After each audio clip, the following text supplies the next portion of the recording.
Now let us see the function of mitochondria. इससे पहले हम लोग स्ट्रक्चर देख लिए माइटोकॉन्ड्रिया का. नेक्स्ट है फंक्शन ऑफ माइटोकॉन्ड्रिया. इसका जो मोस्ट इंपॉर्टेंट फंक्शन है वो है they are helpful in cellular respiration. In cellular respiration, cellular respiration में इसमें हम लोग ग्लाइकोलिसिस, क्रेब्स साइकिल और ईटीएस हम लोग देखेंगे, लेकिन बहुत ही शॉर्ट में देखेंगे क्योंकि ये ग्लाइकोलिसिस, क्रेब्स साइकिल, ईटीएस को डिटेल में हमने एक लेक्चर में देख लिया है. तो यहां पे जो है सेलुलर रेस्पिरेशन में जो पहला चीज होता है वो होता है ग्लाइकोलिसिस.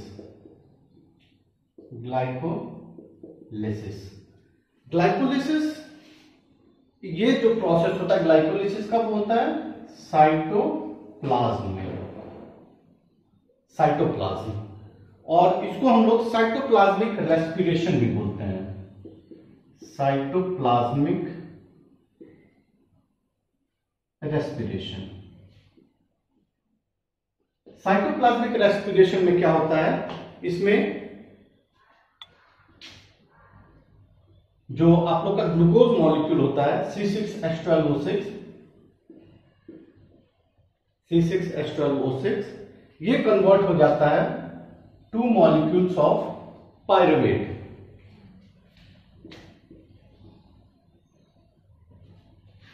ये टू मॉलिक्यूल्स ऑफ पायरुवेट में कन्वर्ट हो जाएगा.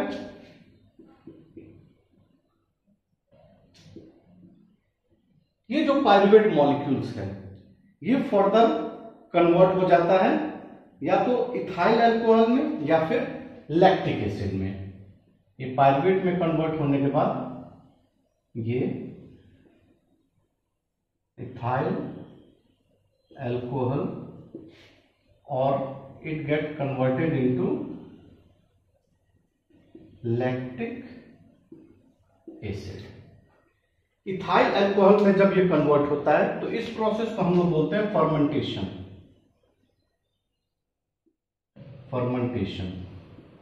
और ये प्रोसेस जो होता है वो होता है आप लोग का ईस्ट में. और ये लैक्टिक एसिड का जो अगर एनारोबिक कंडीशन हुआ तो पायरुवेट कन्वर्ट हो जाएगा लैक्टिक एसिड में, जो ह्यूमन के मसल्स में होते हैं. ज्यादातर आप लोग ये देखते होंगे कि जब कोई एथलीट या फिर कोई आदमी ज्यादा जब रन कर लेता है, दौड़ लेता है, तो उसको थकान होती है. थकान का वजह जो होता है उसके मसल्स के नीचे लैक्टिक एसिड एक्युमुलेट हो जाता है, जिसकी वजह से उसको थकान महसूस होती है. तो ये ग्लाइकोलिसिस का प्रोसेस हुआ. ग्लाइकोलिसिस के बाद दूसरा जो इसका फंक्शन है वो है Krebs cycle. Krebs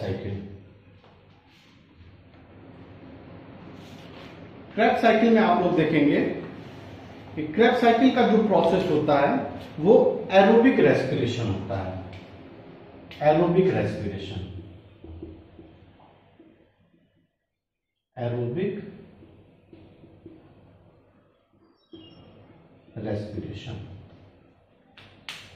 aerobic respiration में क्या होता है कि ऑक्सीजन जो होता है वो अवेलेबल होता है. और ये जो प्रोसेस होता है वो माइटोकॉन्ड्रियल मैट्रिक्स में होता है. ये बहुत इंपॉर्टेंट पॉइंट है. माइटोकॉन्ड्रियल मैट्रिक्स में होगा. और इसमें क्या होता है,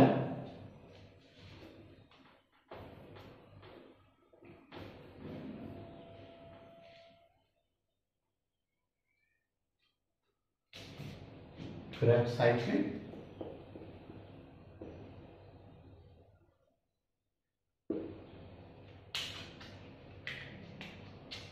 इसमें क्या होता है, एसिटल कोएंजाइम ए, ये एक क्रेब्स साइकिल चलता है, जो ये साइकिल चलेगा इस तरीके से. इसके डिफरेंट प्रोडक्ट्स होते हैं जिसको यहां पे हम लोगों को नहीं देखना है. एसिटल कोएंजाइम का ए का ये साइकिल चलेगा क्रेब्स साइकिल में. और यहां पे डिफरेंट प्रोडक्ट्स होंगे जैसे कि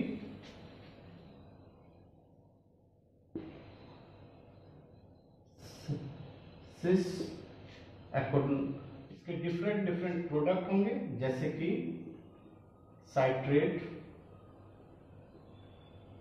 आइसोसाइट्रेट, इसको डिटेल में यहां पे नहीं हम लोग को देखना है। अल्फा कीटोग्लूट्रेट, इसको मैं शॉर्ट में कर रहा हूं।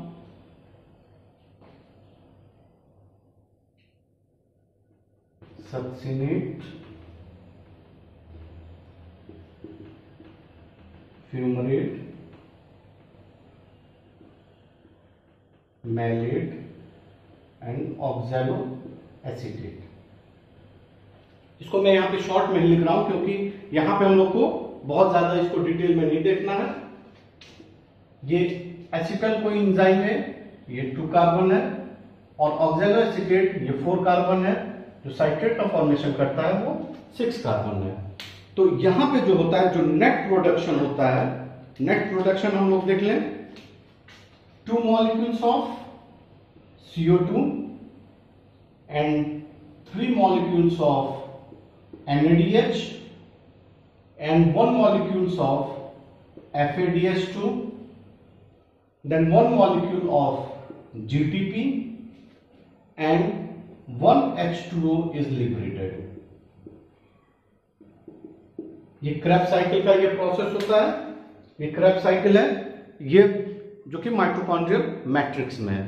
इसके बाद से जो दूसरा प्रोसेस चलता है माइटोकॉन्ड्रिया में, वो है आप लोग का ETS, जिसको इलेक्ट्रॉन ट्रांसपोर्ट चेन भी कहा जाता है। जो ETS का साइकिल चलता है वो चलता है इनर मेम्ब्रेन ऑफ माइटोकॉन्ड्रिया, और इनर मेम्ब्रेन ऑफ माइटोकॉन्ड्रिया में ये ETS साइकिल चलने की वजह से ही ATP का फॉर्मेशन होता है। तो इस चीज को हम लोग यहां पे देख लें। इसको एक बहुत ही सिंप्लीफाइड डायग्राम से मैं आप लोगों को दिखाने जा रहा हूं। ETS को बहुत ही एक सिंपल डायग्राम से रिप्रेजेंट कर रहा हूं मैं यहां पे।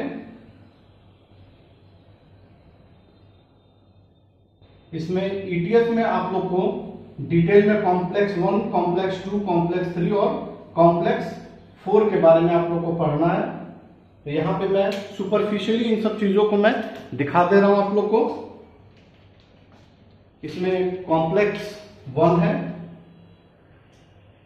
Complex 2 and complex 3 and complex 4।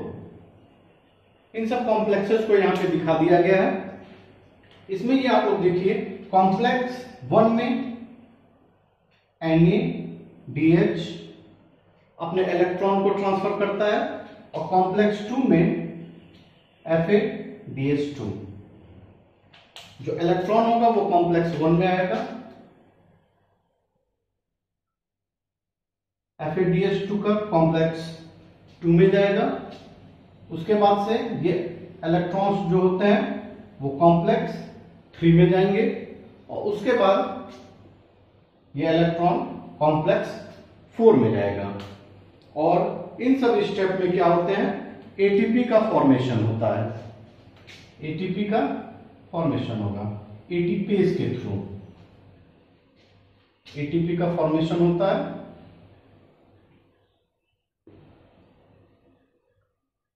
ATPase के थ्रू।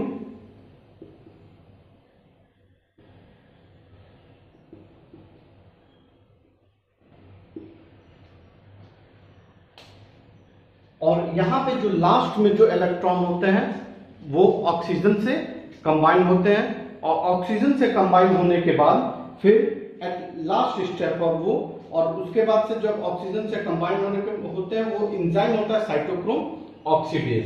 तो एक बहुत ही सिंपल डायग्राम के थ्रू मैं आप लोग को दिखाया हूं, क्योंकि अगर फंक्शन ऑफ माइटोकॉन्ड्रिया को बहुत डिटेल में अगर आप लिखेंगे, ग्लाइकोलिसिस, क्रेब्स साइकिल और ETS, तो ये आंसर बहुत ही बड़ा हो जाएगा, जिसको आप लोग 45 मिनट में या फिर 35 मिनट में आप लोग इसको नहीं कर पाएंगे। तो ये एक सिंप्लीफाइड डायग्राम है जिसको आप सिंपली दिखा सकते हैं कि इसमें ग्लाइकोलिसिस, क्रेब्स साइकिल और ETS का साइकिल कैसे चलता है।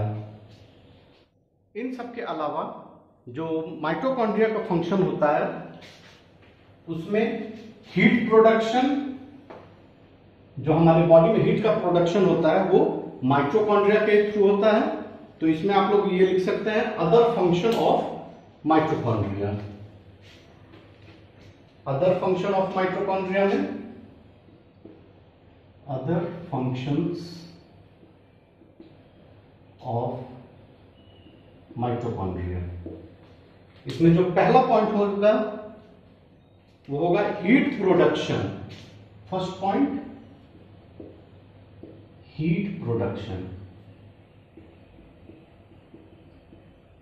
हीट प्रोडक्शन और थर्मियोजेनेसिस और थर्मियोजेनेसिस।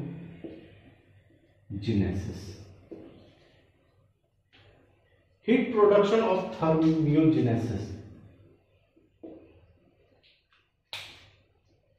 आप लोग इस थर्मियोजेनेसिस को इससे समझ सकते हैं कि जब ग्लाइकोलिसिस का प्रोसेस होता है, ग्लाइकोलिसिस के प्रोसेस में 45% ग्लाइकोलिसिस में 45% एटीपी का फॉर्मेशन होता है एंड रिमेनिंग 55% ये हीट के फॉर्म में लिबरेट होता है। तो हमारे बॉडी को इसकी बहुत ज्यादा जरूरत होती है हीट की, क्योंकि ये हम लोग जानते हैं कि हम लोग वार्म ब्लडेड एनिमल है।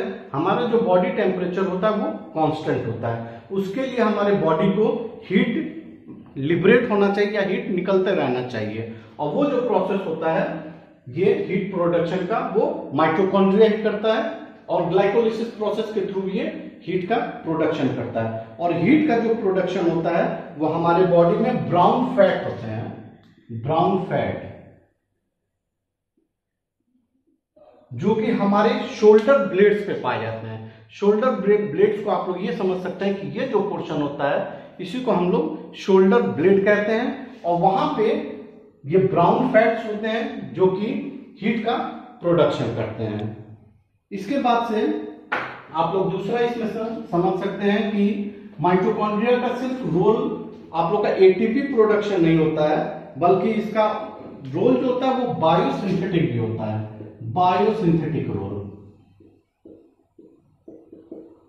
Biosynthetic role. और बायोसिंथेटिक को हम लोग एनाबॉलिक एक्टिविटी भी कह सकते हैं। Anabolic activities.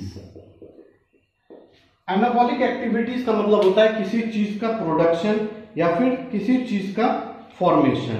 तो जो माइटोकॉन्ड्रिया होता है उसका बहुत इंपॉर्टेंट रोल होता है हीम के फॉर्मेशन में। हीम का फॉर्मेशन, हीम को आप लोग इससे समझ सकते हैं कि जो हीम होता है वो कहां कहां पे जरूरत होती है हीम की। साइटोक्रोम, साइटोक्रोम में हीम प्रेजेंट होता है। मायोग्लोबुलिन, मायोग्लोबुलिन एंड हीमोग्लोबिन, इन सब जगह पे हीम यूजफुल होता है, मतलब हीम लगता है, और इसका फॉर्मेशन जो होता है वो माइटोकॉन्ड्रिया करता है। इसके अलावा जो माइटोकॉन्ड्रिया का रोल होता है, कोलेस्ट्रॉल, कोलेस्ट्रॉल को ये कन्वर्ट करता है स्टेरॉयड हार्मोन में, स्टेरॉयड हार्मोन में ये कन्वर्ट करता है। नेक्स्ट इसका इंपॉर्टेंट जो फंक्शन होता है वो होता है accumulation of calcium and phosphate. Accumulation of calcium and phosphate. ये कैल्शियम और फॉस्फेट को एक्यूमुलेट करता है अपने अंदर। तो ये सब कुछ इंपॉर्टेंट फंक्शन थे माइटोकॉन्ड्रिया को, जिसको हमने आपको दिखाया है। Okay, thanks a lot.